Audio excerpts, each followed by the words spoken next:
Today I'd like to present the story of one philosopher's 12th century journey across the Mediterranean. And this journey shows both how a common philosophical culture could be spread across the Mediterranean, while at the same time acknowledging the radical diversity of the region's philosophical thought.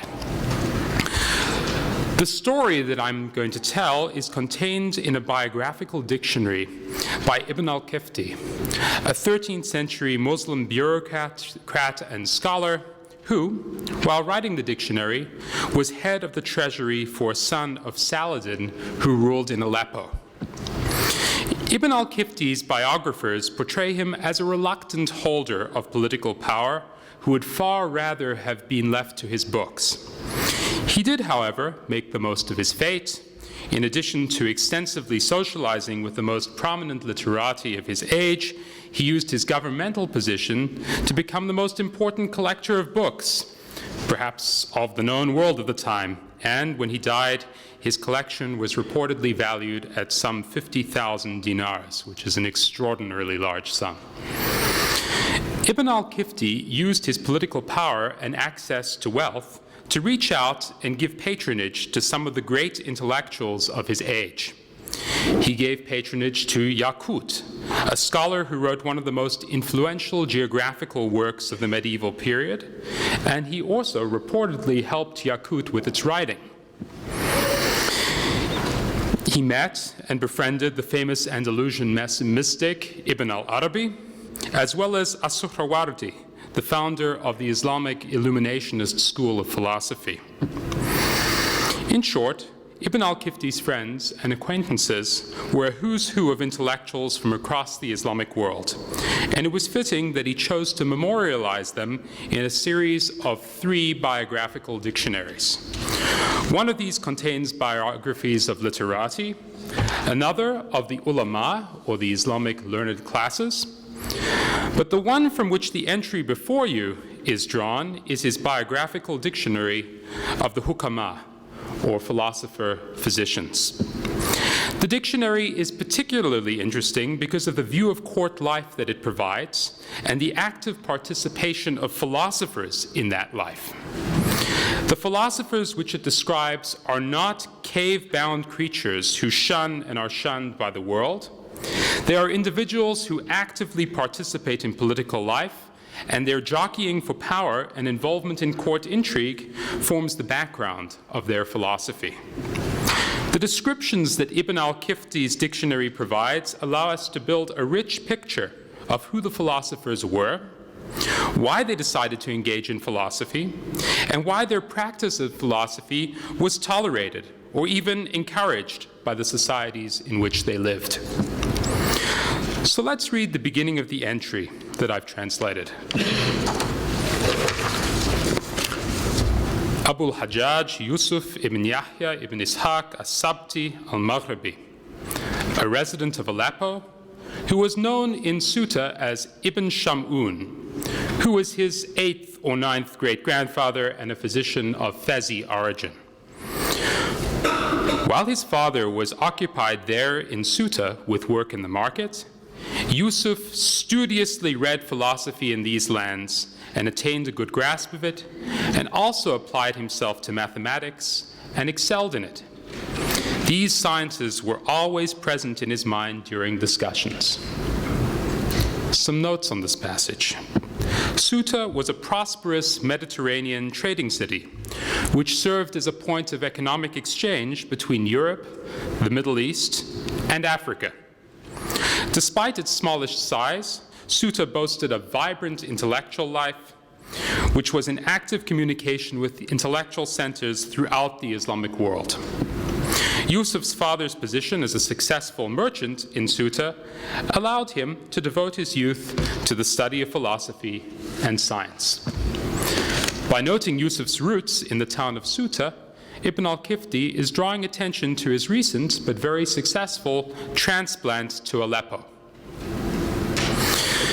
Ibn al-Kifti's audience would also immediately have recognized Yusuf's family name, Ibn Shamun, as Jewish, a detail which soon comes to be of importance. Ibn al-Kifti continues, again in the text you have, when the Jews and Christians of this land were forced to choose between conversion to Islam or exile, he hid his religion. But when he was able to devise a means to leave for the land of Egypt, he did so and emigrated with his property. Here, Ibn al-Kifti describes Yusuf's migration from the Maghreb to Egypt and then to Syria, and briefly alludes to the events which precipitated this, namely the persecutions of the Almohads, the dynasty which forcibly wrested control of the Islamic West from the Almoravids during the first half of the 12th century. The Almohad period was, in many ways, one of the high points of Islamic philosophy and perhaps of the Islamic humanistic sciences in general. After uniting the Maghreb and most of Muslim Spain under their leadership, the Almohads quickly instituted a rich cultural program. By offering generous stipends, they drew scholars from far and wide to their court for the purpose of encyclopedically gathering together all available knowledge of the time across many disciplines.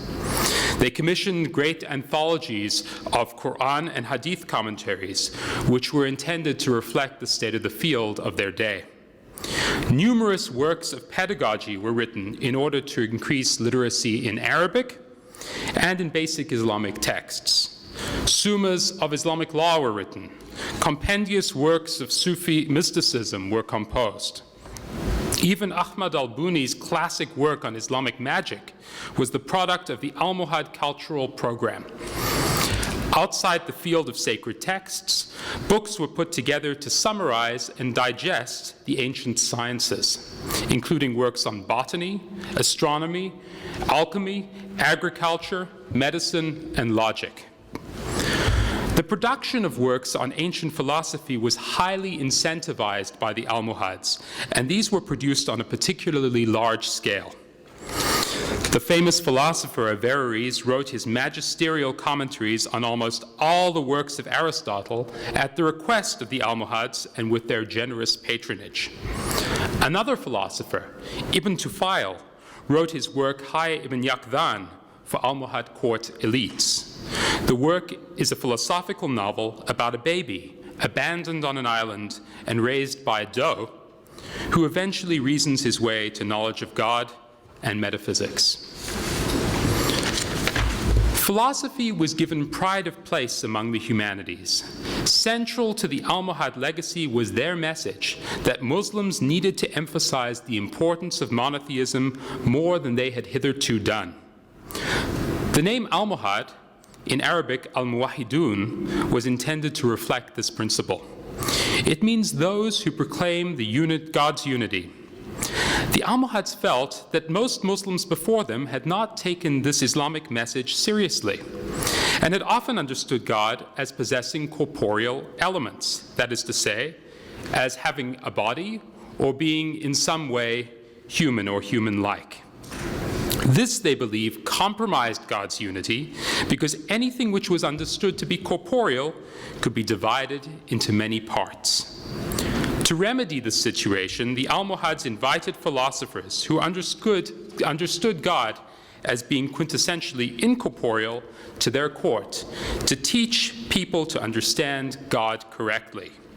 It was for this reason that philosophers were given honor and prestige among the Almohads. By contrast, under the previous Almoravid dynasty, philosophers had been virtual pariahs and other intellectuals had been given only very limited patronage. Turning back to our biographical entry, it is highly likely that Yusuf's enthusiastic devotion to the philosophical sciences was shaped by Almohad enthusiasm in these areas. Indeed, the thought of many Jewish philosophers, most famously Moses Maimonides, bore the indelible print of Almohad influence. Sarah Strumza, in her recent biography of Maimonides, even suggests that Maimonides is best thought of as an Almohad fundamentalist. However, despite the enthusiasm of such Jews with the Almohadic intellectual project, the Almohads' patronage of philosophy was accompanied by an unprecedented intolerance for Christians and for Jews. Before the Almohads, the lives of Jews and Christians had been regulated by a document known as the Pact of Umar. The Pact of Umar protected Jews and Christians from forced conversion and gave them freedom to practice their religion in exchange for accepting a certain set of legal disabilities. Although historians debate the nature of the quality of life which Jews and Christians enjoyed under Islam, there is no doubt that it was the Pact of Umar which ensured the survival of Jewish and Christian communities in the Islamic world for over a millennium. The Almohads put an end to this form of coexistence. They rejected the Pact of Umar and forced Jews and Christians to choose between exile and conversion to Islam. Why did the Almohads endorse this policy, which was without precedent in the Islamic world? Their motive sprang from the same impulse which had benefited the philosophers, their reverence for pure monotheism. Monotheism for the Almohads was Islam's most important teaching. Perhaps, Almohad thinkers said, Jews and Christians in the time of the Quran had been good monotheists, and this had led the Prophet Muhammad to urge that they be tolerated. However, they continued, the Jews and Christians of their own time were not monotheists. In fact, the Almohads argued, their imperfect conceptions of God amounted to polytheism.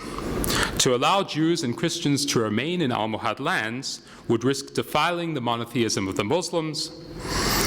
They therefore ruled that, in the name of putting an end to polytheism, Jews and Christians had to go. The very concern with monotheism, which had benefited the philosophers, thus acted to the disadvantage of Jews and Christians. As a result, many Christians and Jews fled, and some, like Yusuf and the famous Maimonides, did so after first having lived nominally as Muslims. Although Islamic law does not generally allow converts to revert to their original religion, it often granted an exception to those who were forced to convert by the Almohads, and neither Yusuf nor Maimonides was persecuted for having reverted back to Judaism. On the contrary, they both found a warm welcome in the administration of Saladin and his heirs. Once in Egypt, Yusuf immediately found a community among fellow philosophically inclined exiles. He met Maimonides, the head of the Jews, in Egypt, and the two edited an Islamic astronomical text together, the astronomy of Jabir ibn Aflah al-Andalusi, which Yusuf had brought with him from Suta. Yusuf then left Egypt, eventually settling in Aleppo, and Ibn al-Kifti continues in the text you've got in front of you. He left Cairo for Damascus, alighted in Aleppo, resided there for a time, and became allied through marriage with an Aleppan Jew known as Abul al-Ala, the secretary of the revenue office. He then left Aleppo to trade in Iraq and went so far as India. He returned home safe, became wealthy, and gave up traveling. He began to trade and bought a property close by Aleppo. People went to him for instruction, and he taught many of its residents and travelers. He worked with the elite physicians in the court of Azahiriya in Aleppo and was full of genius and of a penetrating mind. Ibn al-Kifti then remarks, there was a long-lasting friendship between us. Here, the formal biographical aspect of the dictionary ends, and a description of an intimate personal relationship begins. We learn that the two are as comfortable talking philosophy and medicine as they are with helping one another with personal problems. And I'm going to the text again. One day, Ibn al-Kifti writes, Yusuf complained to me saying, I have 2 daughters, and I fear for them lest the Sultan take a share of the inheritance. I wish that I could have a male child. So I told him of a trick to use during coitus in order to obtain a male child that was reported by one of the physicians. He said, "I want to do that."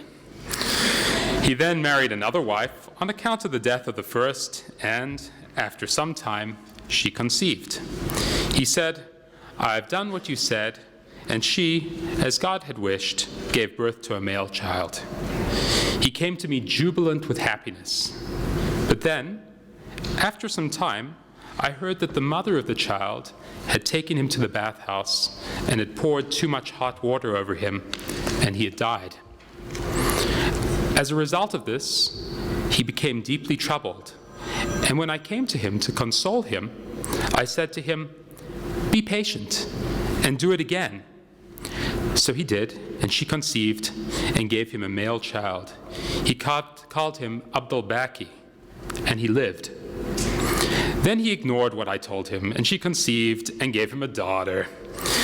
He blamed himself for ignoring what I had told him, and after some time employed it again, and she bore him another male.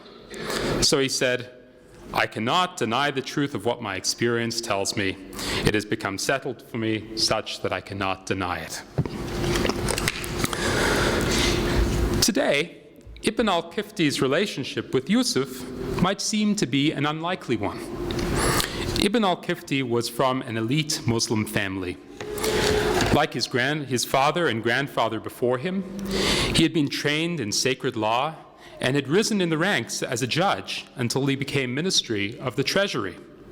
He thus occupied one of the highest governmental ranks, as well as being a respected member of the Islamic religious hierarchy.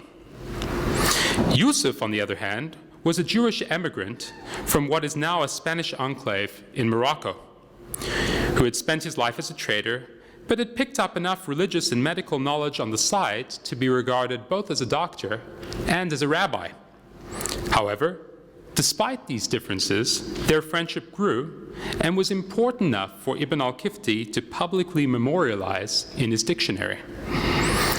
The friendship is all the more amazing because it emerges during a difficult time for interfaith relations. Yusuf had fled the Islamic West as a result of a dynasty that had compelled him to live as a Muslim. Once he arrived in Ayyubid lands, he was, like many other educated Jews who had fled, welcomed into this new socioeconomic world. However, Ayyubid lands could also be a difficult place for interfaith relations. Perhaps scarred by the Crusades, which Saladin had successfully fought back, the Ayyubid regime emphasized the importance of social laws which separated Muslims from people of the book, which had only been laxly enforced under their Fatimid predecessors. While these laws were directed more at Christians than at Jews, the latter were also affected by them. Thus, it is all the more remarkable that a friendship like this one emerged when it did. It soon becomes clear that what draws Ibn al-Kifti and Yusuf together is their shared philosophical study. This comes across in a pact which the two made. Ibn al-Kifti writes, again in your text, "One day, I," that's Ibn al-Kifti, "said to him, Yusuf, if the soul is immortal, after death, it will know the state of all that exists outside of it. So make a pact with me, that if you die before me, you will appear to me, and if I die before you, I will appear to you." He agreed, and I urged him not to neglect his promise. He died, and after 2 years had passed, I saw him in my sleep. He was sitting in the courtyard of a mosque outside the funerary compound. He was wearing new white garments of Nasafi fabric. I said to him, "O doctor, did we not agree that you would come to inform me of what you had encountered?" But he laughed and turned his face away. So I grabbed him by the hand and said, "You must tell me what you encountered and what it is like after death." He said to me, "The universal is connected to the universe, and the partial is connected to the part. I understood that he was speaking about his condition. That is, he was indicating that the universal soul returned to the universal world, and the body, which is partial, remains with the part which is the earth's center. After waking, I was amazed at the brilliance of what he had indicated. We ask God to forgive us when we return to the Creator. May his glory be honored and exalted. The idea of this kind of return after death pact is a common one in world literature. Perhaps the most famous in Western literature occurs in Boccaccio's Decameron. The purpose of the pact between Ibn al-Kifti and Yusuf was that of determining which religious worldview was true. It would appear that there are three reasonable candidates: Islam, Judaism, and philosophy, although one can still imagine the truth to involve various permutations of these three. Ibn al-Kifti could have easily used the device of the dream in order to get the better of his friend by touting the truth either of Islam or of his own philosophical doctrine. Instead, however, he indicates that the result is ambiguous. The description of Yusuf in the afterlife is not a simple endorsement of Islamic, Jewish, or philosophical truth. Yusuf in the afterlife is in a happy state, and this outcome has vindicated the way that he chose to live his life. He stands outside the mosque by the funeral complex, not inside the mosque. The presence of a mosque is a vindication of Islam, but Yusuf's happy state outside of the mosque seems to indicate that other forms of observance might also grant a path to salvation. Ibn al-Kifti's dream highlights the radical difference between this world and the next. After his death, Yusuf seems reluctant to respond to his friend Ibn al-Kifti at all. He lets a full 2 years pass without contacting him, and when he finally does appear to him, he is at first unwilling to look at, let alone speak to him. He is only prevailed upon to do so after Ibn al-Kifti grabs him by the hand. Even after this, Yusuf's response is cryptic. It is a response which is reminiscent of philosophy, but lacks the definition that one customarily finds in philosophical texts. It is a thought-provoking and imaginatively evocative response, but it belongs more to the hazy world of dreams than to the philosophical texts that Yusuf studied during his lifetime. Ibn al-Kifti indicates a certain amount of uncertainty regarding its meaning, but he seems to think that it supports a certain kind of Neoplatonic philosophy. That part of the soul which has cognized universal truths lives on, while the part of a human being which is merely animal remains on earth to decay. Ibn al-Kifti thus views the dream as supportive of his continuing philosophical studies. However, Yusuf's answer gives no specific guidance about which philosophical path should be taken. The dream seems to indicate that in life, difficult intellectual and religious choices need to be made, and that these choices are made without the intervention of heaven. How is one to assess the implication of Ibn al-Kifti's biography of Yusuf for understanding the relevance of the concept of the Mediterranean to medieval philosophy? On the one hand, the philosophy of the Almohad court, which excludes Jews and Christians, seems to clash with the philosophy cultivated in the court of Ibn al-Kifti in Aleppo, which embraced individuals of all monotheistic religions. These societies had little in common and viewed one another with mutual apprehension and disdain. On the other hand, the philosophical learning in both places was similar enough to facilitate the transition of an individual from one location to another with a great deal of ease. Yusuf found a home in the Islamic East where his philosophical learning was appreciated. He was able to insinuate himself into this new place, forming deep relationships with both Muslims and Jews whom he met there. Quite how deep these relationships went is hinted at in Ibn al-Kifti's dream, which seems to represent the very hope of the idea of the Mediterranean.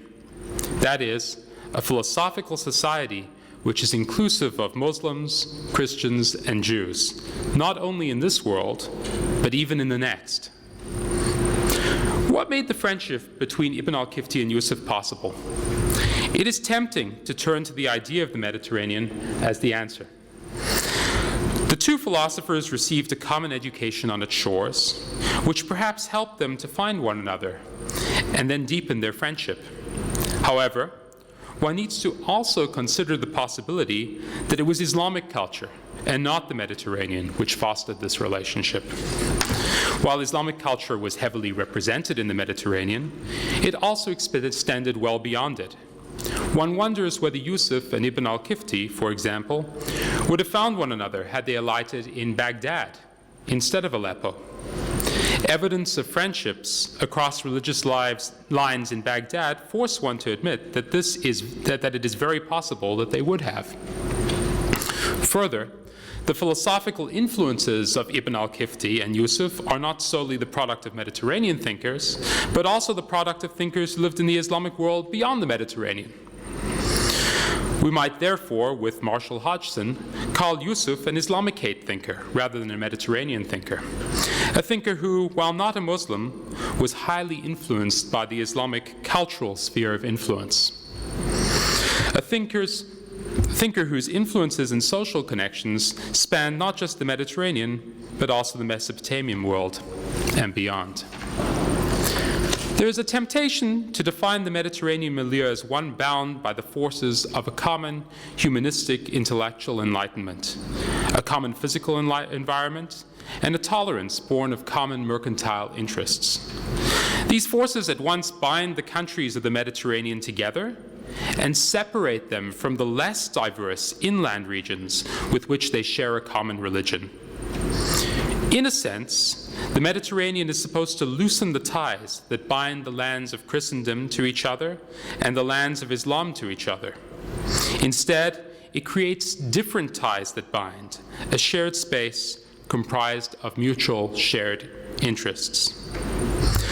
I think, however, that Ibn al-Kifti and Yusuf's story problematizes that idea in a number of ways. First, their story highlights the murky nature of cultural enlightenment and religious coexistence. The very same atmosphere that promotes philosophical and scientific enlightenment in the Almohad Maghreb in Spain also spells doom for interreligious tolerance and the end of Judaism and Christianity in the region. Meanwhile, in Syria, the site of the Crusades and the very epitome of the clash of civilizations, there is still intellectual room there and physical safety for religious coexistence in lands ruled by Muslims. Secondly, it is important to note that there is nothing post-religious or secular about Ibn al-Kifti and Yusuf. They are trained in religious laws that govern the daily life of believers, and they care about the ultimate religious questions, as is exhibited in their final conversation. Their respective religions matter to them, and they care who is right and who is wrong. But, interestingly enough, that interest in religious truth and falsehood itself binds them together. Even after death, it binds them. And for Ibn al-Kifti, it seems that his very conviction that there is a truth about God, about revelation, about the mosque, keeps him respectful of Yusuf's own divergent views. Thirdly, Ibn al-Kifti and Yusuf's story highlights an important factor that makes them able to move around the Mediterranean. It is financial and medical literacy. These skills in finance and in medicine are easily recognized, useful, and in great demand. Are these Mediterranean skills? Perhaps they are, or perhaps we historians are put in a difficult situation because so many of our Mediterranean sources come from this particular class of people, and we have a tendency to equate this class of people with the Mediterranean more generally. Fourth, it is important for scholars to acknowledge, when studying the medieval Mediterranean, that there are very large gaps between our ideals and the ideals of individuals like Ibn al-Kifti and Yusuf, whom we often do portray as the good guys. They bond, after all, over a coitus trick to get fewer female children, a trick that we know isn't biomedically sound, and, if it were, with which most of us would doubtless have significant ethical qualms. So what is the use of studying the Mediterranean, or more specifically, the medieval Mediterranean? The Mediterranean serves as a useful testing ground for many popular theories of conflict and coexistence. A study of its history clearly refutes the clash of civilizations model, but that being said, the Mediterranean possesses some of the bloodiest borders in all of history. Studying the Mediterranean refutes the academic model that cultivation of the humanistic sciences necessarily leads one to be tolerant. And yet it also provides models which provide significant religious tolerance on different terms. Most of all, I feel that my study of the Mediterranean has stressed the importance of carefully evaluating local factors, and perhaps forever abandoning the search for enticing, overarching, explanatory models. This is what the story of Yusuf and Ibn al-Kifti teaches me. One can attempt to explain their friendship in terms of Mediterraneanism, politics, religion, or economics, but these do not determine everything in a relationship. Ultimately, it seems, Ibn al-Kifti and Yusuf bond as fathers, they bond over a bereavement, and they bond over a shared quest for life's meaning. Thank you.